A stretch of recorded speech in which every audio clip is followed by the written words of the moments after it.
மாணவர்கள் நான் நேற்று வெளியிட்ட பகுதி 1 A பார்ட் grade 10 பேப்பர் என்ற இது B பார்ட்டுக்கான டிஸ்கஷன். ஓகே, போகலாம் பேப்பருக்கு. ஆக பிள்ளைகளுக்கு பாடசாலை சீருடை தைப்பதற்கு கொள்வனவு செய்த துணிகள் 7/3 பங்கு சேட் தைப்பதற்கு பயன்படுத்தப்பட்டது. ஆகவே சேட் தைத்த பின் மீதி பங்கு யாது? ஆகவே பார்த்திங்கன்னா 7/3 சேட் தைக்க பயன்படுத்தி. ஆக நாங்கள் முதலாவது எப்படி எடுக்கிறதுன்னு சொன்னால் முதலாவது 1 இருந்துச்சு, அதில் இருந்து 7/3 பயன்படுத்தப்பட்டது. ஆகவே நாங்கள் 1 கீழ் 1 போடலாம். ஸோ பின்னங்களை சமப்படுத்துறதுக்கு நாங்கள் இது 7ஆல் 2 பக்கமும் பெருக்க வேண்டும்.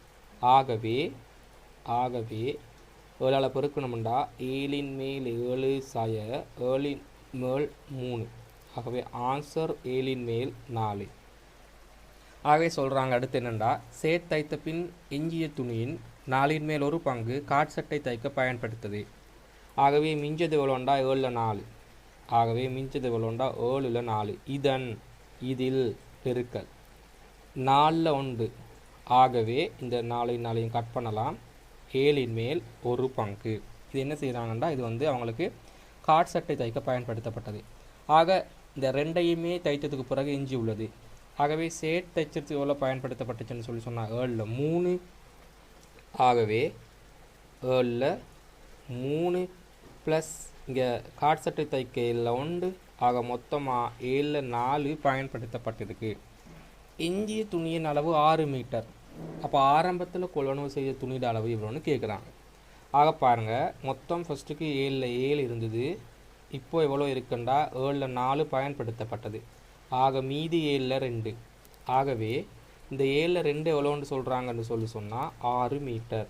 ஆகவே பார்ப்போம் நாங்கள் 7/1 எவ்வளோ. 7/1 எவ்வளோ வருமாண்டா 3 மீட்டர். அப்போ ஆரம்பத்தில் கொள்வனவு செஞ்சது 7/7. ஆகவே 7×3 21 மீட்டர். அடுத்தது 1 மீட்டர் துணி 200 ரூபாய். ஆகவே 1 மீட்டர் துணி 200 ரூபாய் எனின் 21 மீட்டருக்கு எவ்வளோ? அப்போ 21 தர 200. ஆக 21 2ஆல் பெருக்கினால் 42 20 ரூபாய். Answer okay.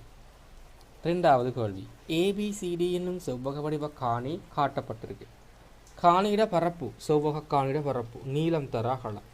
ஆகவே நீளம் பார்த்திங்கன்னா 50, அகலம் பார்த்திங்கன்னா 28. ஆகவே 50 தர 28. இது ஈஸியாக பெருக்கலாம். ஆகவே 8×5 40க்கும் 0 4 மீதியாக இருக்கும். 8×5 40 0 4 மீதி. 2 10 14 இன்னொரு 0. ஆகவே 1400 மீட்டர் வர்க்கம். 1400 மீட்டர் வர்க்கம். ஸோ நான் அதை கொஞ்சம் தெளிவாக எழுதுகிறேன். ஸ்பேஸ் போதாத மாதிரி இருக்குது. ஓகே, 1400 மீட்டர் வர்க்கம். இந்த இதுக்கான ஸ்பேஸ் காணாத மாதிரி இருக்குது. 1400 மீட்டர் வர்க்கம். படத்தில் காட்டப்பட்டுள்ளவாறு ஏடிய விட்டமாகவும் ஏடிய விட்டமாவுடைய அரைவட்ட வடிவான நிலத்தில் பூச்செடிகள் வளர்க்கப்பட்டிருக்கு. ஆக இந்த இடத்துல பூச்செடிகள் வளர்க்கப்பட்டது. இது இந்த சுற்றளவை காட்டுறாங்க. இது 28 தெரியும். வெள்ளின் நிலம் கண்டுபிடிக்கணும். ஆக ஃபஸ்ட்டுக்கு இது பார்த்திங்கன்னா விட்டம் கொடுக்கப்பட்டிருக்கு. ஆக ஆரை எவ்வளோ? ஆரை பார்த்திங்கன்னா 14. ஆகவே அரை வட்டம். அரை தர 2 தர 22 கீழ் 7 தர 6 14. ஆகவே 2க்கு 2 கட் பண்ணலாம். 7 14 கட் பண்ணால் 2 முறை. ஆகவே 44. இதோடி 28 கூட்டணும். ஆகவே 72 மீட்டர். 72 மீட்டர். அடுத்துண்டா BC என்னும் பக்கத்தை அடியாகவும், BC என்ற பக்கத்தை இந்த பக்கத்தை அடியாகவும் அடுத்த பக்கம் CDயில் அமையுமாறும். அடுத்த பக்கம் CDயில் அமைய வேண்டும். ஓகே, 70 மீட்டர் வர்க்கம் பரப்பளவுடைய செங்கோண முக்கோண வடிவ தடாகம் அமைக்கப்பட வேண்டியுள்ளது. ஆகவே பாருங்க, அப்போ அந்த ஒரு சைடு இங்கே 28னா இங்கேயும் 28. அது பார்ப்போம் எப்படின்னு சொன்னால் செங்கோண முக்கோணம். அப்போ அரை தர அடி தர செங்குத்திரம். அடி நாங்கள் இங்கெல்லாம் சைடு எடுப்போம். அடி இங்கால சைடு எடுப்போம். ஓகே, இந்த மாதிரி அமையணும். அடி இங்கால சைடு 28 28 தர இப்போ நாங்கள் இப்போ செங்குத்திரம் எவ்வளோன்னு தெரியாது, ஹெச்என் எடுக்கிறேன். பரப்பு எவ்வளோ வரணுமெண்டா 70. ஆக ஹெச்சை கண்டுபிடிக்கும் ஃபஸ்ட்டு. அங்கே 28 2 சுருக்கணும்னு சொல்லி சொன்னால் 14. அப்போ 14 சமன் 70. ஆக ஹெச் சமன் 70 கீழ் 14. 7 சுருக்கணும்னு சொல்லி சொன்னால் 2 முறை 20. 20 கீழ் 2. சாரி, 7 சுருக்கணும்னா இந்த இடத்துல 10. 7 சுருக்கணும்னு சொல்லி சொன்னால் இந்த இடத்துல 20 வர, அந்த இடத்துல 10. ஓகே, ஸோ பாருங்க, 7 சுருக்கணும்னா இந்த இடத்துல 10. 7 ஒரு முறை தானே 10, இங்கே 2 முறை. ஆகவே 12 பிரிச்சோம்னா 5. அது பார்த்துக்கிட்டா 5 மீட்டர், 5 மீட்டர். ஓகே, ஆகவே இந்த பக்கத்தில் மார்க் பண்ணிக்கல நாங்கள் வந்து பரமட்டாக மார்க் பண்ணுறோம். இங்கே இருந்து இங்கே ஜாயின் ஆகிறது. ஆக இந்த இடைவெளி எவ்வளோன்னு சொல்லி சொன்னால் 5 மீட்டர். Okay, 5 metre. அடுத்தது, பூச்செடிகள் வளர்க்கப்பட்ட பகுதியும் தடாகத்திற்கு ஒதுக்கப்பட்ட பகுதியும் தவிர்ந்த எஞ்சிய காணியின் பரப்பு யாது? ஆக இது பூச்செடிகள் வளர்க்கப்பட்டது, இது வந்து தடாகம். ஆகவே ஃபுல்லாக 1400, ஃபுல்லாக 1400 தெரியும் எங்களுக்கு. ஆகவே ஃபுல்லாக 1400, அதிலிருந்து கழிக்கணும். அதில் தடாகம் அமைக்கப்பட்டது அது தெரியும், 70 ப்ளஸ் இப்போ இதோடு நாங்கள் ஒன்று கண்டுபிடிக்கல, இங்கே முன்னுக்கு இதுண்ட பரப்பளவு கண்டுபிடிக்கல, இதுகிட்ட பரப்பை கண்டுபிடிக்கணும். ஆகவே அரை வட்டமாகவே அரை பாருங்கள், அரை தர 5R வர்க்கம், அரை தர 5R வர்க்கம், 5 22 7. அங்கே பார்த்தீங்கன்னா 6 14 தர 14. ஆகவே 2 22 சுருக்கினா 11, 7 சுருக்கினா 1, இங்கே 2. அவை 22 தர 14. பாருங்க, 22 தர 14, 4 2 8, 4 2 8, 2 2 2 2. ஆகவே 8 0 308. அவை இதுக்கெல்லாம் 308 வருது. ஆகவே 70 சக 308. மொத்தமாக 1400 கழிக்கணும். ஆகவே 1400 இருந்து 378 கழிக்கணும். 1400 378 கழிக்கணும்.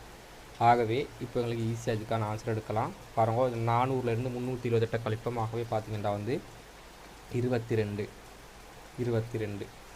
சரிதானே? 378 22 400 தானே?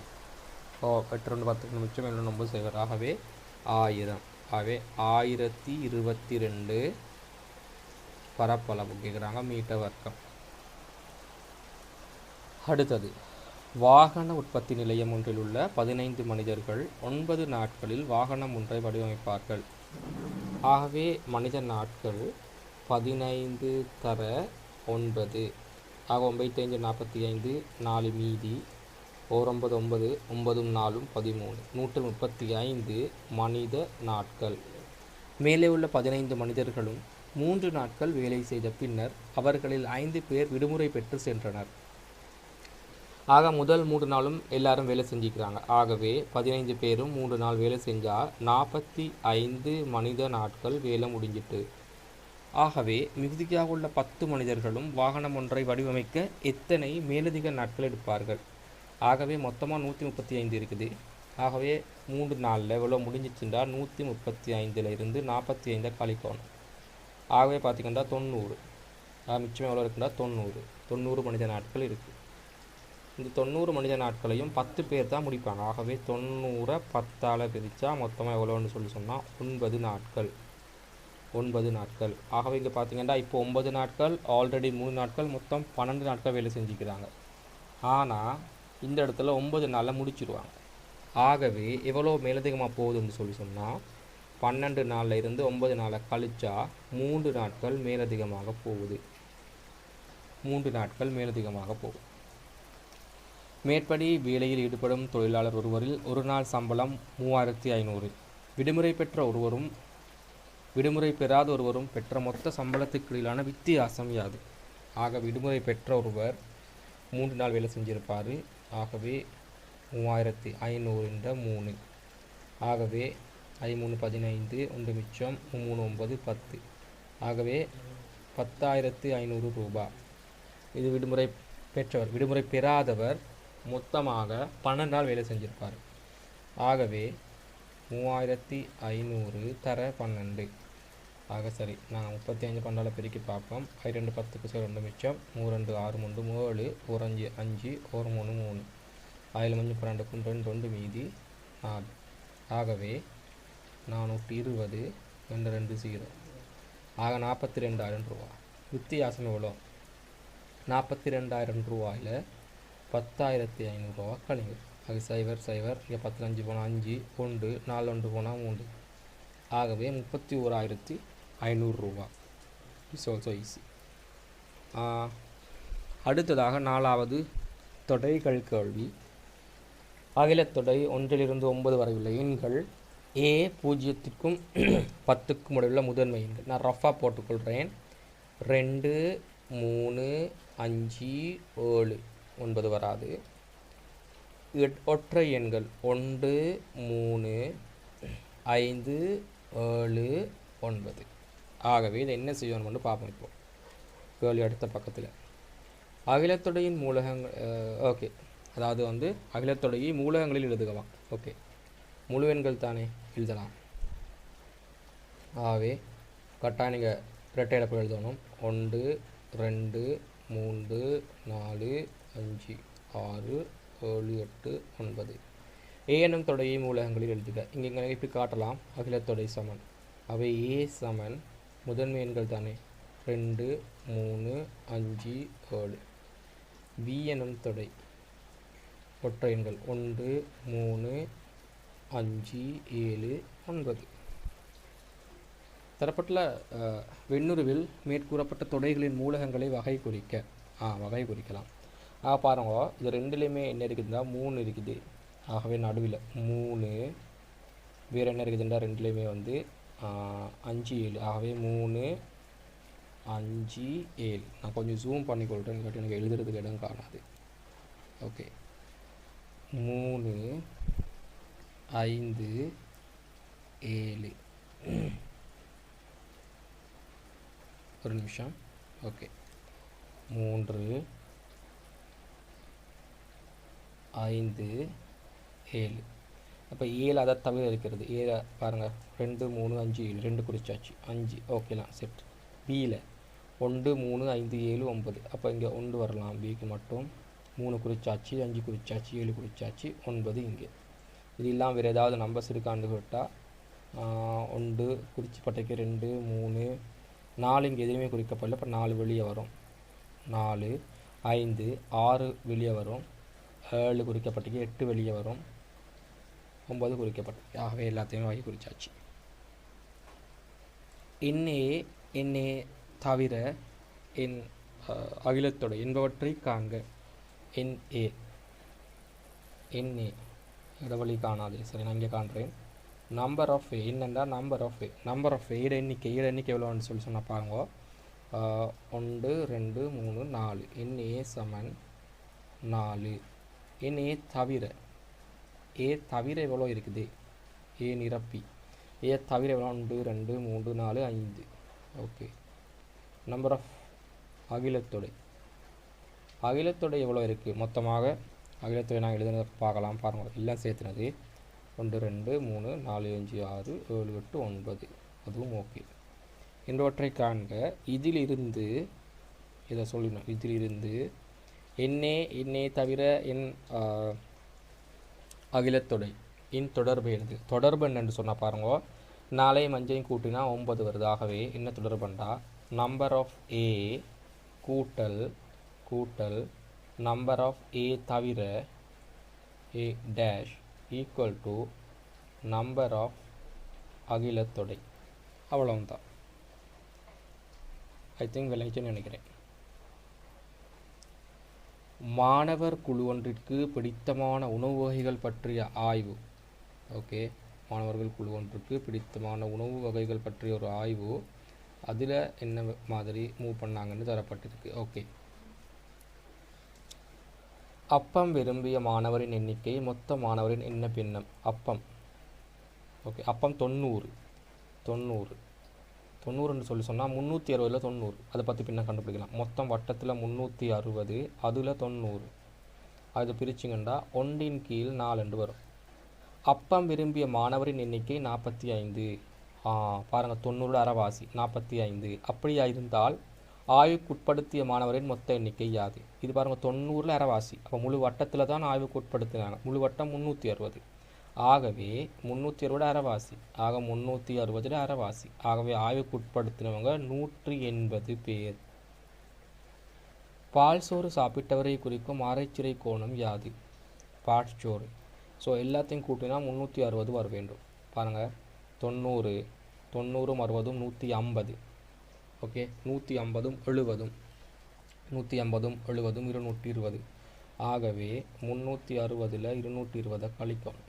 கழிச்சா 140 பாகை வரும். இது தான் பார்த்தீங்கன்னா வந்து பாட்சோறு சாப்பிட்டவர்கள். பாட்சோறு சாப்பிட்டவர்களுக்கானது இதான். ஓகே ஸோ நெக்ஸ்ட் பாட்சோறு சாப்பிட்டவர்களின் எண்ணிக்கை அதுவும் ஈஸி. ஆரைச்சிறை கோணத்தின் அரைவாசி 140 அரைவாசி. ஆகவே 70 பேர். ஆகவே 70 பேர். 5வது கேள்வி. ரொட்டியை விரும்புவோரில் 5 பேர் அதனை விட்டு பாட்சோற்றை விரும்புவோராயின் தற்போது ரொட்டியை விரும்புவோருக்கும் இடியப்பம் விரும்புவோருக்கும் இடையுள்ள தொடர்பு. சரி, இப்போ ரொட்டிக்கு எவ்வளோ பேருண்டா 70 கோணம்ண்டா 35.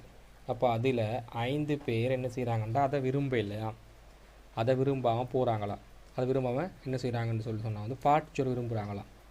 ஆகவே பாட்சோறு ஆல்ரெடி எவ்வளோ பேர் இருக்காங்கன்னு சொல்லி சொன்னால் 70 பேர் இருக்காங்க. ஆகவே இதில் 70 பேர் இருக்காங்க, இதில் 35 பேர் இருக்காங்க. ஆகவே இப்போ இது எவ்வளோண்டா 30 ஆக போகுது, இது 30 ஆக போகுது. அப்போ இது 75 ஆக போகுது. ஆகவே